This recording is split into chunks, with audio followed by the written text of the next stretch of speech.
There are so many outrageous aspects of Tiger King, it's hard to say what the wildest is. Is it that Carole Baskin's husband might have been tiger food? Is it that Joseph Maldonado-Passage, aka Joe Exotic, might have hired a hitman? Directors Eric Goode and Rebecca Chaiklin followed them to uncover the story behind their big cat zoos, and they stumbled into so much more.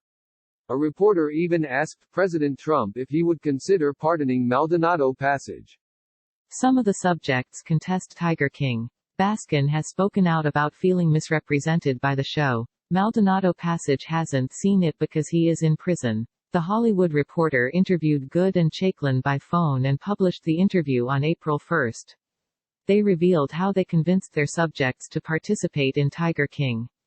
Goode's reputation preceded him, a conservation activist and founder of the Turtle Conservatory. Some of Maldonado-Passage and Baskin's associates were skeptical. Of course these people would Google me and they would see that I ran this organization, Goode told THR. They would see that I obviously knew a lot about animals, and they were wary because there is a war going on between animal rights activists and people that want to keep exotic animals in the United States. And they were worried that we were coming in and maybe infiltrating their operation and would portray them poorly. While Goode's conservation work initially put him at odds with Maldonado-Passage and Baskin, it ultimately helped him earn their trust. They were all in the animal world, even if they were on opposite sides. Fortunately, I spoke their language to a large degree and was able to get a level of comfort, Goode said. Oftentimes it just took multiple tries.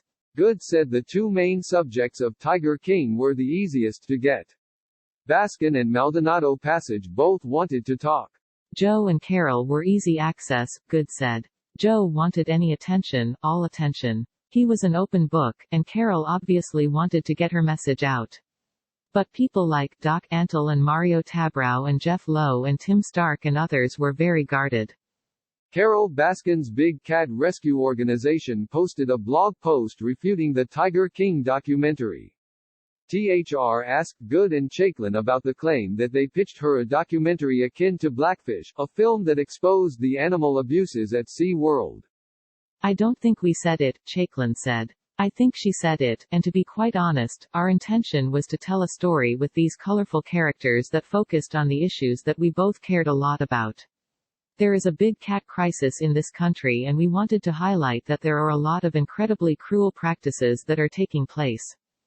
Goode added that they never intended to make Tiger King a show only about tigers. Goode and Chaiklin didn't know who they were dealing with.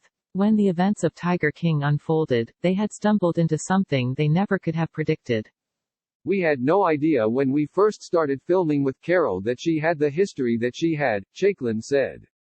As we filmed, a lot of things unfolded, but we hoped that people walked away from this with a understanding that their big cats don't belong in captivity and they belong in the wild, and if we want to protect them, that's where we should be focusing our resources to protect them in the wild.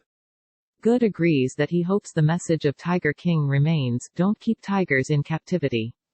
I think the most important thing is that we wanted people to see this series, Goode said. Fortunately, I think that's the silver lining. We have this captive audience in this bizarre time right now, and I hope that people come away really understanding that this process of keeping big cats in captivity is exploitative and is something we didn't advocate.